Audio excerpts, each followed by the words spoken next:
Nagpakilala si Justin Brownlee sa debut game nito sa Indonesian Basketball League at coach ng Pelita Jaya sobrang hanga kay JB, parang NBA player daw talaga.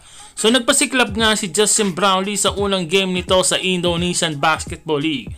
At grabe si Justin Brownlee ay gumawa agad ng double-double na naka-score ng 14 points, may 11 rebounds, may 3 assists at 2 steals pa. Ipinakita nga ni Justin Pinoy kung bakit siya ang naturalized player ng ating Gilas Pilipinas. 7 out of 10 shooting from the field si Justin Brownlee at walang turnover. At nanalo pa sila sa score ng 85-67. Highlights nga si Justin Brownlee sa main basket na may caption pa na Justin Pinoy. At grabing papuri nga ang natanggap ni Justin Brownlee galing sa mga Indonesian fans. Ayon naman sa isang Indonesian sports site, sinabi ng head coach ng Pelita Jaya na si Coach Winar na si Justin Brownlee daw ay parang isang NBA player talaga. Alam na alam daw nila na naturalized player ito ng Pilipinas, kaya nga daw nila ito kinuha. Alam nito ang mga nagawa ni Justin Brownlee noong Asian Games. Alam daw ni Coach Winar na malaki ang maitutulong nito sa kanilang team para mas lalo silang lumakas. Napaka-talented daw talaga nitong si Justin Brownlee at kita naman sa kanyang unang game sa Indonesian Basketball League.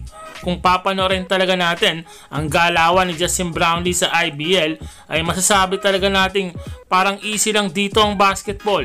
Hindi pa nga masyadong napapasahan si Justin Brownlee kung napanood mo ang buong laban. At hindi naman natin may tatanggi na mas mababang liga talaga ang IBL kung ikukumpara sa PBA o sa iba pang liga. Pero nag-i-improve na din sila dahil sa mga foreign player nila bawat team. Unang game pa lang ni Justin Brownlee ay nagpakita na agad ito. At mukhang totoo nga ang sinasabi ng ilang Indonesian fans na ang Pelita Jaya ngayon ang team to beat ngayong season sa IBL dahil sa pagpasok ni Justin Brownlee. Tingnan mo naman ang highlights ni Justin Brownlee. Easy basketball lang talaga. What a step and masih ada. Follow through yan. Balik ke Brownlee.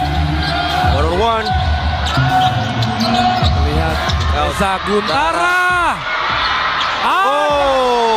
Terbaca. Ya. Pras. Cepat saja. Pras pada Jasan Yudi. Ada rebound KJ McDaniels. Main post.